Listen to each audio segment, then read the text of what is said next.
Boa noite, caros acadêmicos da Faculdade Cristã de Curitiba. Hoje estamos aqui para sanar algumas dúvidas que há em nossa mente acerca do livro apócrifo de Judite. Quais são elas? Por que existem os livros apócrifos? Por que o livro de Judite não foi canonizado com os demais livros? Qual é a sua história? Hoje o acadêmico Elidiel estará contando para nós um pouco da sua história. Preste atenção. Paz do Senhor, irmãos. Nós vamos falar a respeito do livro de Judite, que é um dos livros apócrifos que faz parte da Bíblia Católica, da Septuaginta. E dentro desses 16 capítulos, eu quero resumir e falar um pouquinho a respeito da história de Judite. Quando nós falamos da introdução da história de Judite, é complementado através de alguns personagens, como o rei da Síria chamado Nabucodonosor, como o general chamado de Holofernes, e também outro príncipe dos Amonitas que é chamado de Aquior, que fazia parte também do contexto histórico.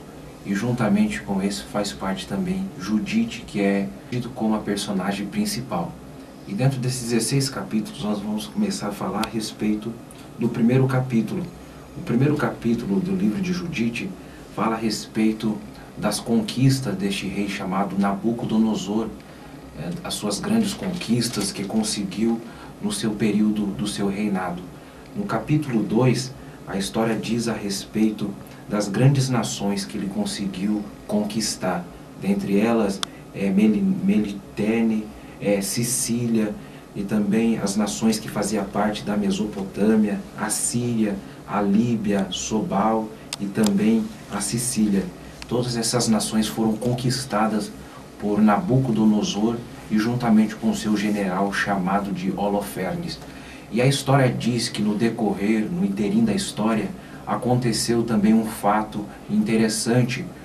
Então esse rei chamado Nabucodonosor, ele teve algumas conquistas dentre essas nações, a Síria, Líbia, a Cilícia, Madiã, e também conseguiu penetrar na Mesopotâmia, e isto fez com que o seu império aumentasse. Mas nesse interim da história, ele também queria conquistar Judá, e ele chamou um dos seus principais, chamado de Aquior, e a história diz que Aquior, que era o príncipe dos Amonitas, ele começou a ter um conselho a respeito da nação chamada Judá. E este príncipe chamado Aquior passou a respeito do que o povo, do que a nação de Judá, os seus deuses, os seus costumes, o que eles reverenciavam, que era o Deus Jeová. Ele começou a dizer ao general chamado de Holofernes, que era o general da Síria, que era o comandante da Síria e que também ele prestava serviço a Nabucodonosor. E a história diz que ele começou a dizer que a única forma de ganhar a guerra contra Judá era saber se o povo de Judá estava contra o Deus ou se estava sendo inimigo do seu próprio Deus.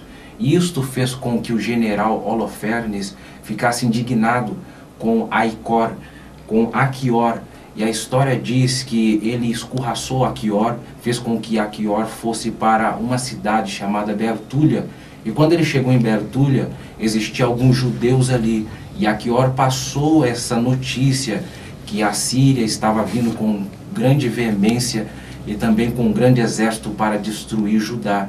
E automaticamente a nação de Judá ficou pasma e ficou com medo da Síria, porque sabia da fama e das nações que estavam sendo conquistadas. Então eles começaram a se humilhar, vestindo-se com roupas de pano de saco, jogando silício sobre as vossas cabeças. E aí que entra a personagem principal chamada Judite.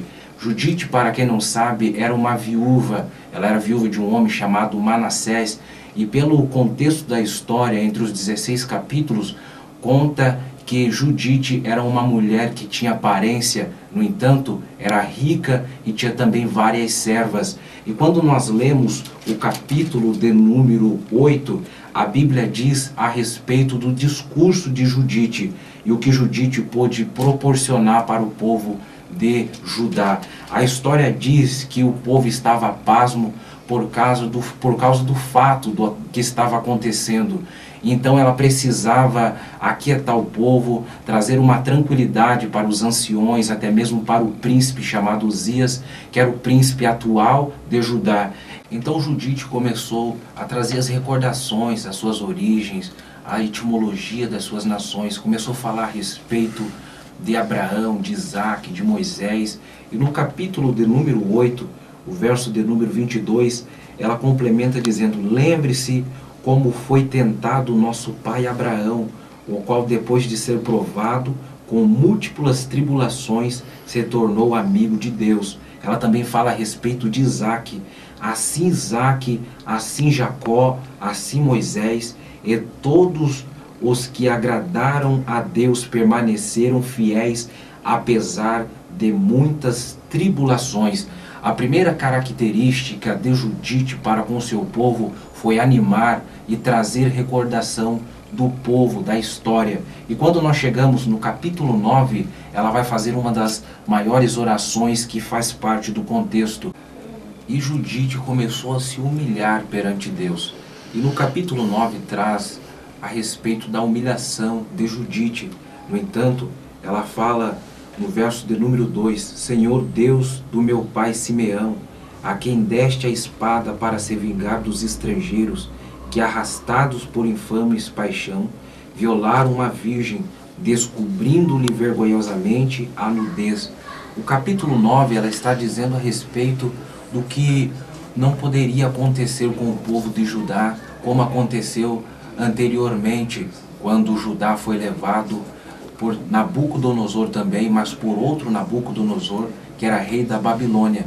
Então ela começou a se humilhar. E no capítulo de número 10, ela vai ter uma estratégia, ela teve, aliás, uma estratégia da parte de Deus. E no capítulo 10, a Bíblia diz: quando acabou de rezar ao Senhor, levantou-se do lugar onde estava prostrada diante do Senhor, e chamou a sua criada, e desceu à sua casa, tirou o cilício, despediu as suas vestes de viúva. E aí vem a estratégia de Judite. E uma das estratégias de Judite vai ser a sua beleza. No verso 3, lavou-se, ungiu-se com unguento precioso, arranjou o cabelo e pôs uma diadema, vestiu-se com seus vestidos de gala, calçou as sandálias, pôs os braceletes, o colar, os brincos, os anéis e todos os seus enfeites. Quando Judite se ornamentou e saiu da sua casa, todos que olhavam para Judite viu nela que a beleza era de tamanha que todos ficaram abismados. E a própria Bíblia diz, no livro de Judite, que ela tomou as suas diretrizes e saiu da cidade e começou a ir aonde estavam os seus inimigos. E ela começou a dizer a respeito do que estava acontecendo, que ela estava se entregando para os seus inimigos, e começou a dizer que era serva dos seus inimigos. E quando nós lemos o capítulo de número 11, resumindo a história, a Bíblia diz, a história diz, o livro diz, que ela foi levada até o general chamado Holofernes. E quando ela foi levada até o general Holofernes, e quando o general viu a beleza de Judite, ele ficou abismado, porque ele nunca viu uma mulher tão bela assim como esta judia. Então Judite conseguiu ter, através dos olhos de Holofernes, um apreço por si, por causa da sua beleza, e fez com que ela conseguisse ter acesso em tomar águas que ficavam nos aquedutos perto das muralhas de Judá. E o capítulo 12, a história diz que Holofernes fez um banquete, e neste banquete ele mandou chamar Judite. E nesta festa, neste banquete que aconteceu, Judite foi com muita alegria. Claro que era uma estratégia para ver o seu inimigo cair perante o Todo-Poderoso. E a história diz que Holofernes começou a se embebedar. E quando ele começou a se embebedar, ficou embriagado de tal forma que ele foi levado para a sua tenda. E quando ele estava em sua tenda, juntamente com Judite, porque uma das ideias de Holofernes era deitar com Judite, mas como ele estava embriagado, ele ficou deitado num canto, e Judite no mesmo espaço, na mesma tenda. A história diz que quando chegou na madrugada, ela orou a Deus sussurrando para que ninguém pudesse ouvir. Ela desembaiou de uma espada e cortou a cabeça de Holofernes e pediu para que uma das suas criadas colocasse a cabeça de Holofernes dentro de um saco. E depois desse fato acontecido, elas saíram e foram até as muralhas de Judá e pediu que abrisse as portas da cidade de Judá e trouxe a vitória para o povo de Deus, e todos se confraternizaram através de uma mulher chamada Judite. E esta é a história que aconteceu. Bom, pessoal, conforme acabamos de aprender um pouco a história do livro de Judite, neste momento o acadêmico Ruber da Lima explicará por que o livro não foi canonizado. O livro de Judite, em sua história, no seu contexto, numa visão integral, vemos uma história de romance, traição e homicídio. Este livro, existem provas irrefutáveis que mostram deste livro ser um livro apócrifo, a causa de não ser canonizado com os demais livros. Os judeus, eles rejeitaram em uniforme os livros apócrifos no período veterotestamentário. Os livros apócrifos, nesse período, foram escritos no tempo depois do profeta Malaquias, no período interbíblico, quando Deus se calou com o povo e não se relacionou com o povo judeu, aonde está escrito em Daniel, no capítulo 11, que nos mostra claramente esse tempo, esse período interbíblico. E os livros apócrifos, eles assim não têm uma harmonia com os livros do Pentateuco. E o Pentateuco refuta esses livros, pois não se completam mutuamente, e assim não tem uma harmonia entre ambos. Nisso nos mostra uma grande evidência dele não ser canonizado com os outros livros. Jesus Cristo, ele não citou em suas pregações e ensinos os livros apócrifos, nem os apóstolos em seus ensinamentos, em suas cartas, não citaram esses livros. O historiador Flávio Joséfo, nascido em 37 e 38 depois de Cristo, ele explicou e disse, foi literal em suas palavras, em dizer assim: desde Atarxerxes até os nossos dias foi escrita uma história completa, mas não foi julgada digna de crédito, igual a dos registros mais antigos, devido à falta de sucessão exata dos profetas. Este historiador, muito conceituado, historiador judeu, respeitado e considerado pelos judeus, ele nos mostra claramente que desde Atarxerxes, os livros, se referindo aos livros apócrifos, dizendo que esses livros não têm crédito nenhum, somente os livros antigos, a qual ele está se referindo ao Pentateuco, os livros históricos, poéticos e salmos. Existem também erros geográficos e históricos que provam desse livro ser um livro apócrifo. 5 itens nos ajudam a desenvolver o nosso conceito. O primeiro está relacionado ao Nabucodonosor, sendo que o livro de Judite nos mostra que ele reinou no Império Assírio, sendo que Nabucodonosor ele reinou no Império Babilônico entre 605 e 562 a.C. O segundo item é que o Império Assírio ele caiu em 610 a.C. Esse império então ele caiu antes de Nabucodonosor está na frente de Babilônia. O terceiro item é sobre a cidade de Betúlia. Esta cidade que o livro Judite nos mostra, geograficamente é uma cidade desconhecida.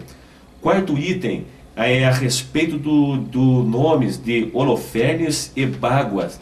Esses nomes são nomes persas, não só os nomes, mas também a convocação do rei Nabucodonosor ao convocar Holofernes.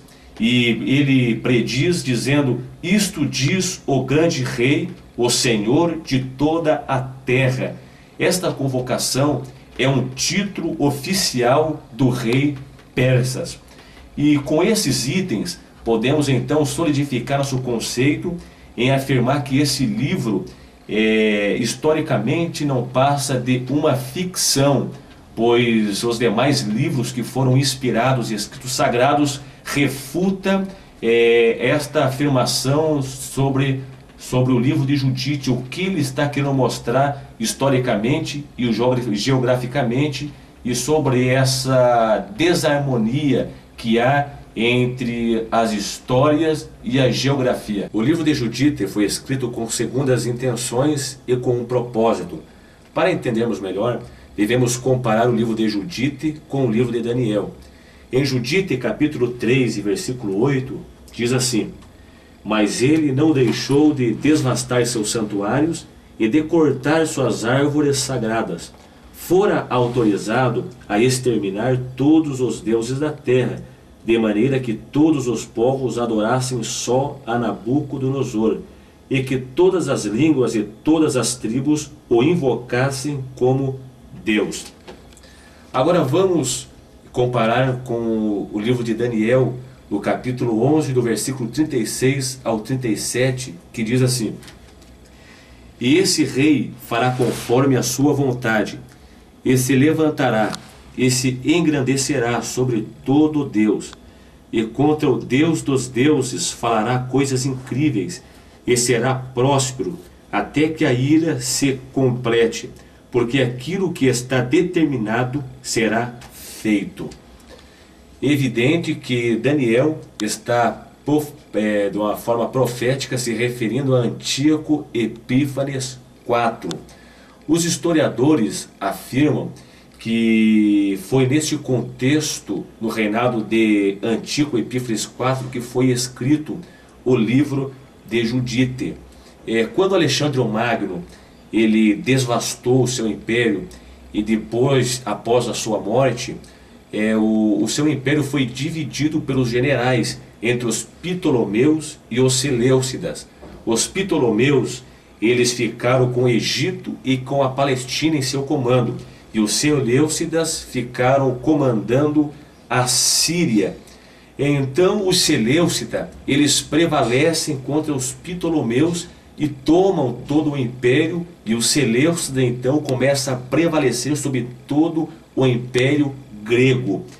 E no ano 167 a 164 a.C., nasce a reação judaica. Reação essa porque o Antíoco Epífanes IV começou a oprimir os judeus, e na tentativa da helenização de todo o império grego, assim feriu todos os princípios, tradições, costumes do povo judeu. Diz a história que foi erigido uma estátua de Júpiter dentro do templo do Senhor, e foi sacrificada uma porca no altar onde era oferecido o sacrifício do Senhor. Isto foi a gota d'água para uma revolta dos macabeus, esta revolta macabaica. É onde os historiadores afirmam que o livro de Judite foi escrito a fim de o povo protestarem contra isso e se revoltarem, a induzirem o povo a lutarem pelos seus direitos, pelos seus princípios e saírem da opressão dos Seleucidas. O autor ele escreveu este livro para fazer uma alegoria, personificando a resistência macabaica, e com um sentido, com um propósito em oculto, traz uma lição: cortar a cabeça do seu opressor. O livro foi escrito então para induzirem o povo a lutarem pelos seus princípios e fortalecer então a revolta macabaica do povo judeu. Enfim, o livro de Judite não foi canonizado com os demais livros, pois existem várias lições imorais, contém erros geográficos e históricos, nos mostra um livro de puramente humana com segundas intenções, não tem o foco da salvação, que são prioridades peculiares dos escritos sagrados do período veterotestamentário, e não tem as características que Paulo ensinou a Timóteo concernente à inspiração. O livro de Judite cai diante do foco da omissão, de não ensinar, redarguir, corrigir e instruir em justiça.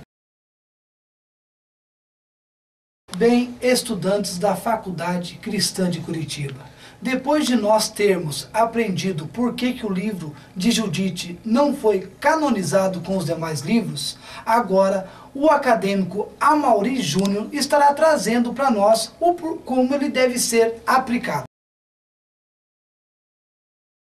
Boa noite. Então hoje nós vamos falar sobre a aplicação pessoal do livro de Judite na nossa vida ministerial e na nossa vida pessoal também na presença de Deus. E gostaria de começar lendo em Romanos capítulo 12, no versículo 2. E nos diz que não vos conformeis com este mundo, mas transformai-vos pela renovação do vosso entendimento, para que experimenteis qual seja a boa, agradável e perfeita vontade de Deus. Na questão de Judite, no seu tempo, ela não se conformou com a situação que estava o povo, porque o povo estava cercado pelos inimigos e não tinha mais água para beber. E ela, vendo que os anciões da cidade colocavam Deus na parede, dizendo que Deus ia, em 10 dias, dar a solução para o seu problema, ela chamou os anciões através da sua serva, dizendo que não tinham o poder de colocar Deus na parede, e que pediu a Deus que usasse a vida dela para que esses inimigos fossem derrotados. Através disso, ela pediu ao povo que intercedesse por ela diante de Deus, e ela também se pôs em oração e continuou a sua vida de jejum, porque ela era uma viúva sábia, e tinha o jejum como uma prática diária da vida dela. Então Judite pediu a Deus que desse-lhe ousadia e que usasse as suas palavras com palavras sedutoras. Então ela foi ousada em pedir a Deus palavras que seduzissem o governador do exército assírio. E através disso Deus ouviu a sua oração, tanto que ela foi com a sua serva. E o que nos chama a atenção também é que ela levou comida do seu povo. Ela não se alimentou com os alimentos do rei do povo assírio. Isso nos demonstra quando o apóstolo Paulo diz que todas as coisas nos são lícitas, mas nem todas nos convêm. Então hoje nós podemos aplicar na nossa vida como cristãos que para ganhar as almas para Cristo não precisa nós nos alimentarmos ou fazermos as coisas que eles fazem. Precisamos, acima de tudo, ter a nossa vida pautada em jejum, em oração, em consagração, e também nos alimentarmos da palavra de Deus, ou seja, do nosso próprio povo, aonde nós viemos dos céus, como o nosso reino é dos céus.